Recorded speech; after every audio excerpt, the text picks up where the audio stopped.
এরকম যদি লোভনীয় একটা ভর্তার রেসিপি হয় তাহলে বলেন তো কেমন হয়। সেটা যদি স্বাস্থ্যসম্মত হয় তাহলে তো আর কথাই নেই।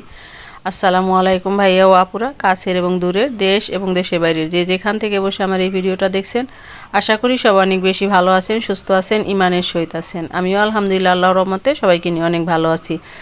সকালবেলা নামাজ পড়ে আমি ছাদ বাগানে চলে আসছি। আমার বড় ছেলেটা অসুস্থ, আমি কিছু থানকুনি পাতা নিব, এটা ভর্তা করে ওকে খাওয়াবো। সেই রেসিপিটাই আমি আপনাদের সাথে শেয়ার করতেছি। এটার গুণাগুণ বলে তো আর শেষ করা যাবে না। রক্ত পরিষ্কার করে, আমাশয়ের জন্য খুবই কার্যকরী। তো এই যে এতটুকুন হয়েছে, আমি এবার এগুলোকে ধুয়ে পরিষ্কার করে নেব। ভিডিওটার কোনো অংশে যদি একটু ভালো লেগে থাকে আমার এই ছোট্ট চ্যানেলটা সাবস্ক্রাইব করে নোটিফিকেশন বেল আইকন বাজিয়ে দিবেন, যাতে আমি কোনো ভিডিও আপলোড দিলে সাথে সাথে নোটিফিকেশন পেয়ে যান এবং আপনি আপনার সুবিধা মতো ভিডিওটা দেখে নিতে পারেন। ফেসবুক থেকে যারা দেখছেন পেজটাকে ফলো দিবেন। অলরেডি এই কাজগুলো যারা করেছেন তাদেরকে অসংখ্য অসংখ্য ধন্যবাদ। আমি এখানে নিয়েছি রসুন আর কাঁচামরিচ। মরিচটাকে আপনারা ভেজেও নিতে পারেন, আমি ভেজে নেই নে, আমি এমনি কাঁচাই নিয়েছি। আর নিব লবণ নিয়ে রসুন আর মরিচকে একত্রে বেটে নিব।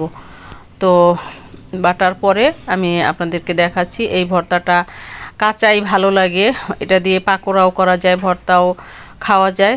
তো আমার চ্যানেলে পাকোড়ার রেসিপিও আছে, আপনারা চাইলে দেখে নিতে পারেন। ফেসবুক পেজ এবং ইউটিউব চ্যানেলে দেওয়া আছে, আপনারা দেখে নিন। এখন আমি পাটায় বেটে নিচ্ছি।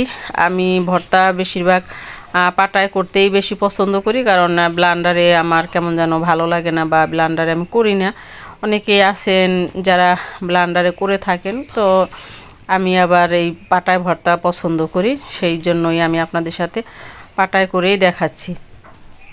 তো আমার ছেলেটার জন্য সবাই দোয়া করবেন, ও যেন তাড়াতাড়ি সুস্থ হয়ে যায়।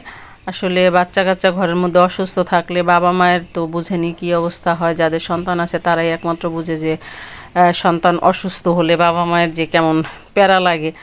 তখন মনে হয় যে আল্লাহ না করুক ওর অসুস্থতা আমাকে দেখ, তবু ওকে সুস্থ করে দেখ। আমার এরকম মনে হয়, জানি না কার কার এরকম মনে হয়। আর এই ভর্তার রেসিপিটা কেমন হলো আপনাদের মূল্যবান মতামত কমেন্ট করে অবশ্যই জানিয়ে দিবেন। আমি এখন বেটে নিচ্ছি। এই পাতাটা ভাই বাটতে কিন্তু খুবই একটু সময় লাগে, কারণ এটা একটা পিছলা পিছলা, মানে সহজে কেমন যেন বাটা হয় না, এরকম একটা ভাব। তো যাই হোক, তারপরেও আমি বেটে নিচ্ছি। সবগুলো পাতাকেই আমি এখন বেটে নিব। জালিতে যতটুকু পাতা আপনাদেরকে দেখালাম ধুয়ে এনেছি সেইটাই। তো আমার ক্যামেরার স্ট্যান্ডটা উল্টাপাল্টা করে দেখাচ্ছিলাম যে ঠিকমতো হয়েছে কিনা। তো আমি বেটে নিয়েছি, ভর্তা আমার রেডি, সবগুলো একত্রে মিশিয়েও নিয়েছি। এবারে আমি আপনাদেরকে সার্ভ করে দেখাচ্ছি। এই ভর্তাটা গরম গরম ভাতের সাথে জাস্ট অসাধারণ লাগে।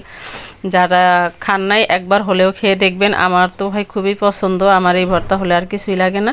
ফিরে আসবো নতুন কোনো ভিডিও নিয়ে, সেই পর্যন্ত সবাই ভালো থাকবেন, সুস্থ থাকবেন, আমার জন্য দোয়া করবেন, আমিও আপনাদের জন্য দোয়া করব। আজকে এ পর্যন্তই, ভিডিওটা আর লম্বা করব না।